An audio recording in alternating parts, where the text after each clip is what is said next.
हाँ, तो प्यारे बच्चों नमस्कार, कैसे हैं आप सब? उम्मीद करता हूँ बहुत अच्छे होंगे, स्वस्थ होंगे। दोस्तों आज की इस बेहतरीन सी वीडियो में हम लोग आपके बुक के दूसरा चैप्टर 20 के दांत जो बहुत ही इंटरेस्टिंग कहानी है उसको हम लोग अच्छे से ऑब्जेक्टिव को देखने वाले हैं। किसको देखने वाले हैं मेरे बड़े भैया? ऑब्जेक्टिव को एकदम अच्छे से देखेंगे। और इसके पहले वाले हम लोगों ने श्रम विभाजन एवं जाति प्रथा के ऑब्जेक्टिव को देखा था, उसका जो लिंक है डिस्क्रिप्शन बॉक्स में है उस वीडियो का, आप लोग जरूर देख लीजिएगा, क्योंकि जो यहाँ पर बताया जा रहा है बहुत महत्वपूर्ण है परीक्षा की दृष्टि से। भाई समझ गए ना? इसको एकदम अच्छे से ध्यान में रखिएगा और फटाफट से इस वीडियो को शेयर कर दीजिएगा, समझ गए ना? ज्यादा से ज्यादा लोगों में शेयर कीजिएगा। चलिए हम लोग स्टार्ट करते हैं इस वीडियो को बिना देर किए हुए। देखिए दूसरा चैप्टर जो है आपका 20 के दांत। पहला कह रहा है प्रश्न कि सेन साहब जो है ना, सेन साहब के पास किस रंग की मोटर कार है? सेन साहब के पास किस रंग की मोटर कार है? तो सब कोई जानता है कि काली मोटर कार है ना? कितना दाम था? तो 7,500 दाम था, समझ गए ना? है ना? सेन साहब के पास किस रंग की कार है? तो काला। चलिए आगे चलते हैं फटाफट से, हम लोग फटाफट आगे चलते हैं। दूसरा प्रश्न देखिए आपके सामने क्या कह रहा है। दूसरा कह रहा है कि 20 के दांत शीर्षक पाठ किस कहानी संग्रह से लिया गया है? 20 के दांत मित्र मिलन से लिया गया है कि 20 के दांत एवं अन्य कहानियां से लिया गया है कि कुहासा से लिया गया है, मौत के नगर?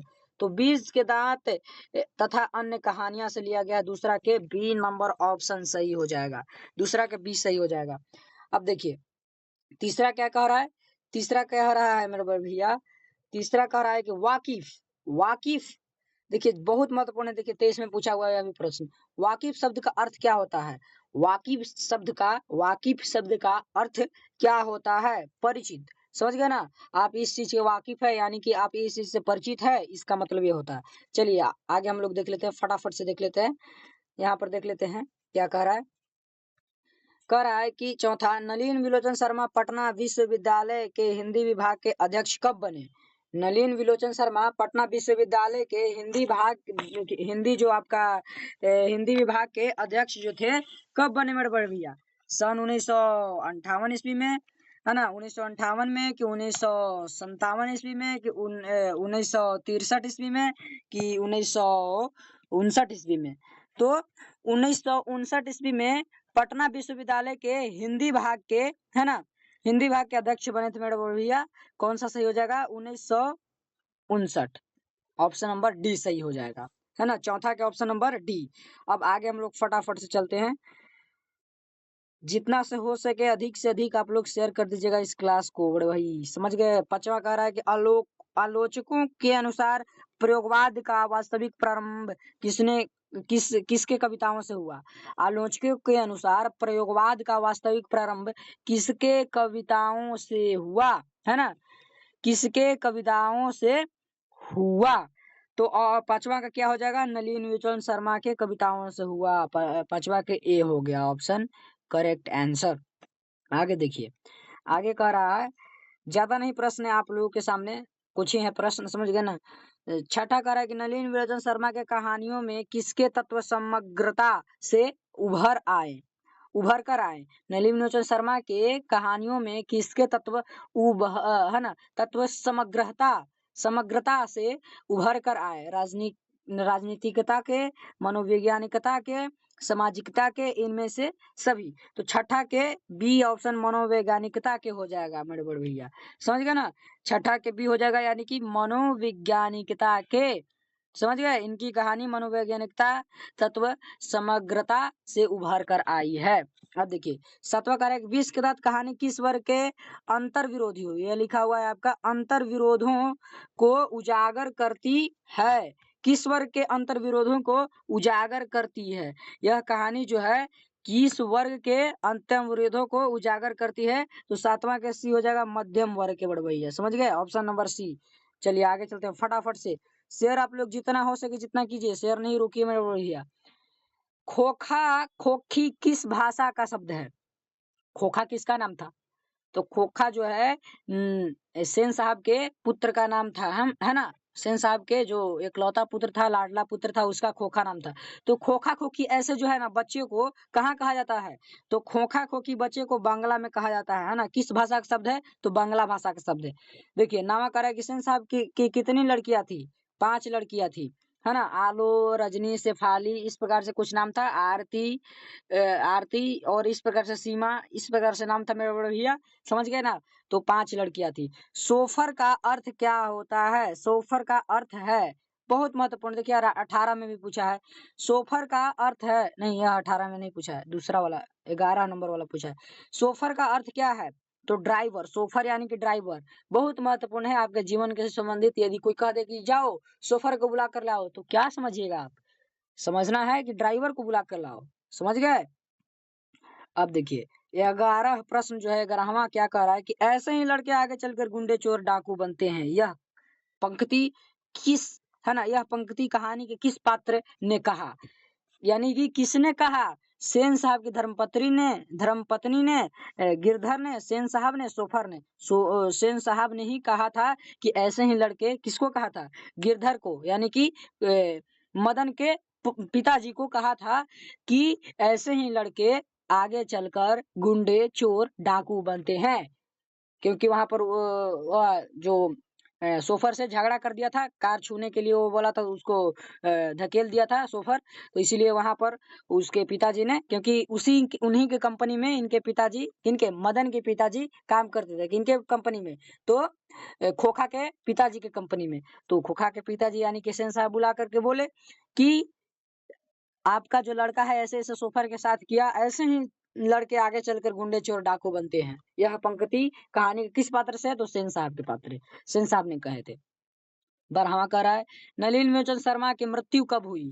नलिन विलोचन शर्मा की मृत्यु कब हुई? तो 12 सितंबर 1961 को हुई थी मेरे बड़े भैया। 12 सितंबर 1961 को। ज्यादा से ज्यादा लोगों में शेयर कीजिए इस क्लास को, जो यहाँ पर बताया जा रहा है बहुत बहुत महत्वपूर्ण है। चलिए यहाँ पर देख लेते हैं। मदन अक्सर किसके हाथों पिटाता था, है ना, पिटता था।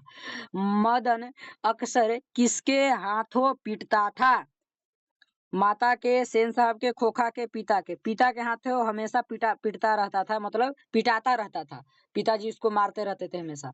चलिए आगे चलते हैं, आगे चलते हैं फटाफट से। चलिए 14वां देखिए, 14 क्या कर रहा है? 20 के दांत शीर्षक कहानी के कहानीकार कौन है? 20 में पूछा, 21 में भी पूछा, बहुत महत्वपूर्ण। 20 के दांत, जो 14 नंबर प्रश्न है, 20 के दांत शीर्षक कहानी का कहानीकार कौन है? तो नलिन विलोचन शर्मा जी, नलिन विलोचन शर्मा। चलिए आगे चलते हैं। 15 कह रहा है, 15 क्या कह रहा है? गिरधर लाल कौन है? गिरधर लाल कौन है? कासू के पिता, कासू यानी कि खोखा, खोखा के पिता, मदन के पिता, रजनी के पिता, शेफाली के पिता। तो शेफाली, रजनी और कासू के पिता तो सेन साहब थे, तो मदन के पिता जो है गिरधर लाल, गिरधर लाल है मदन के पिता। ऑप्शन नंबर बी सही हो जाएगा। अब देखिए 16वां क्या कर रहा है ना, 16वां क्या कर रहा है बड़े भैया? देखिए 16वां क्या कर रहा है इसे, 16वां आपके सामने है।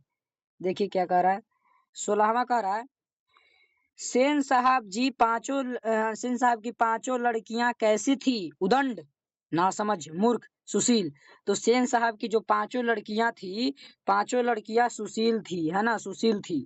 चलिए अब यहाँ पर 17वां देख लेते हैं। सेन साहब अपने पुत्र यानी कि खोखा, जिसका नाम कासू था, को बनाना चाहते थे बिजनेसमैन या इंजीनियर, वकील, प्रोफेसर, डॉक्टर। तो बिजनेसमैन और इंजीनियर, इस पर उनको बहुत ही क्या था? रौब था। वो रौब दिखाते थे कि हमारा बेटा तो बिजनेसमैन बनने जा रहा है, इंजीनियर बनने जा रहा है। उनको उनको जो है इस पर गर्व था। वह इसी कारण उनको बच्चे से ही, खोखा को बच्चे से ही ठोक पीट करवाया करते थे। कंपनी कंपनी में मजदूरों के साथ ठोक पीट करवाया करते थे, है ना। तो वह कुछ भी घर में हरकत करता है, किसी गिलास को तोड़ देता है, किसी प्रकार के कोई चीज तोड़ देता है, नोच देता है, मतलब जितना बर्बाद हो सके बर्बाद कर देता। तो लोग वहां पर समझते थे उनके माता पिता कि यह जो है इंजीनियर का ट्रेनिंग कर रहा है, अभी से ही ऐसा ट्रेनिंग कर रहा है, तो सोचिए कि यह कितना अच्छा इंजीनियर बनेगा। यह समझते हैं उनके माता पिता। बहुत ही इंटरेस्टिंग कहानी, आप लोग पढ़ लीजिएगा जरूर, बहुत मजा आएगा आप लोगों को। वे लोग किसी प्रकार के वे हरकत करता था तो उनके माता पिता समझते थे कि नहीं ये तो इंजीनियर का ट्रेनिंग है, यह तो मतलब ट्रेनिंग के रूप में एकदम अच्छा से काम कर रहा है। चलिए आगे चलते हैं हम लोग।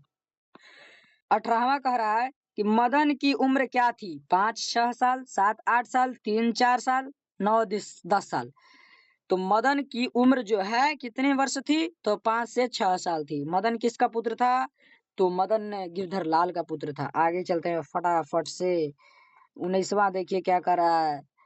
कह रहा है कि कासू मदन के साथ किस खेल में शरीफ होना चाहता था? कासू मदन के साथ किस खेल में शरीफ होना चाहता था? कासू यानी कि सेन साहब का पुत्र, मदन यानी कि गिरधर का पुत्र। तो फुटबॉल के खेल में, हॉकी का खेल में, बैडमिंटन का खेल में, लट्टू का खेल में। ऑप्शन नंबर डी लट्टू का खेल में ही मतलब उसके साथ खेलना चाहता था। अब देखिए अगला प्रश्न क्या कह रहा है मेरे बड़े भैया देखिए फटाफट से।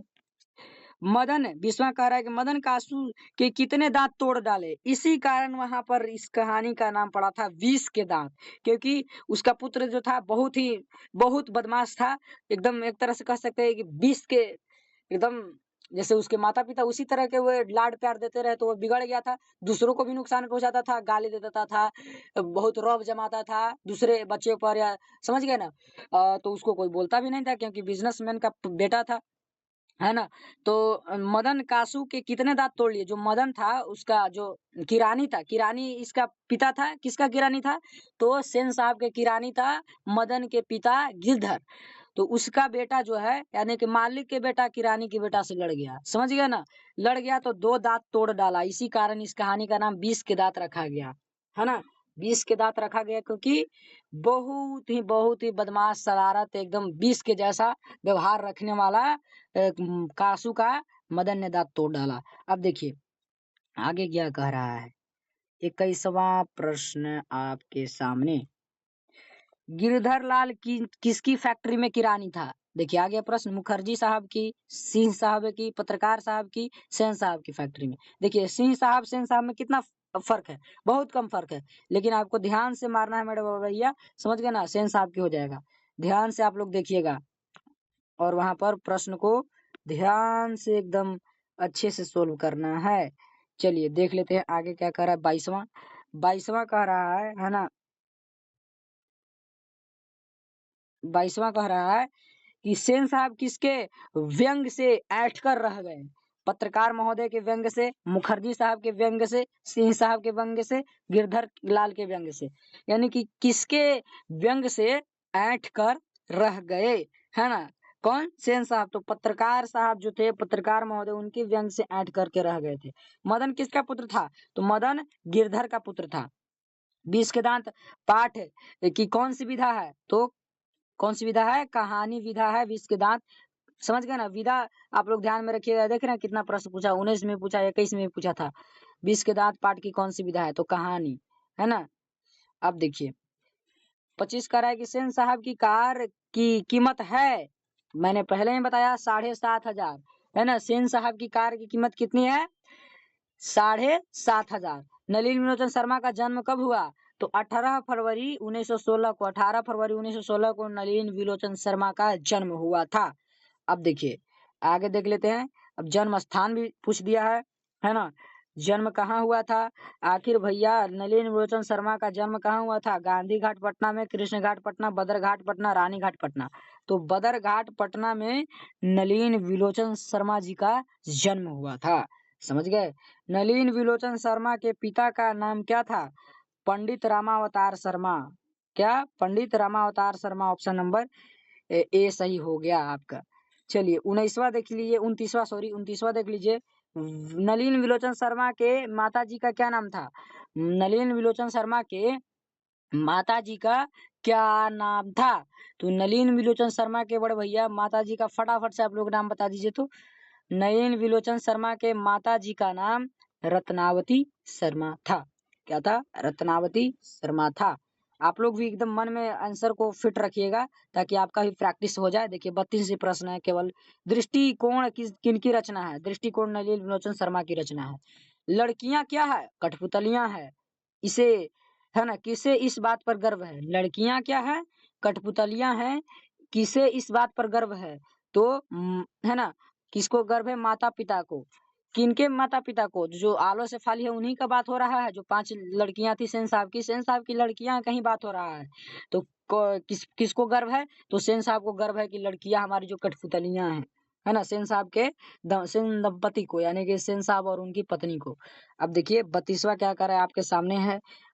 32 का 32 कर रहा है कि मोटर कार को किससे खतरा हो सकता था। बहुत महत्वपूर्ण प्रश्न 19 में भी पूछ दिया है। देखिए मोटर कार को किससे खतरा हो सकता है, राम से, मदन से, खोखा से, इंजीनियर से। तो मोटर कार को किससे खतरा हो सकता था, तो हो सकता था तो खोखा से ही हो सकता था, यानी कि ऑप्शन नंबर सी सही हो जाएगा। सी, है ना, कौन सा सही हो जाएगा बड़े भैया, तो सी ऑप्शन सही हो जाएगा। कौन सा, 32 का सी, 32 का सी, 32 का सी सही हो जाएगा। आप लोगों को उम्मीद करता हूँ बहुत अच्छा वीडियो लगा होगा, है ना, वीडियो बहुत अच्छा लगा होगा। और आप लोग ज्यादा से ज्यादा लोगों में शेयर कीजिएगा इस क्लास को मेरे बड़े भैया, समझ गए बड़े भैया। आप लोग शेयर कीजिएगा और जो नए हो कृपया चैनल को सब्सक्राइब कर दीजिएगा और वीडियो को तो लाइक करिए दीजिएगा। आप लोग वीडियो को लाइक कर दीजिएगा और ज्यादा से ज्यादा लोगों में शेयर कीजिए। आप लोग शेयर नहीं रोकिए, और बहुत महत्वपूर्ण है, इसको हल्के में नहीं लीजिएगा। मिलते हैं अगली क्लास में, तब तक के लिए जय हिंद।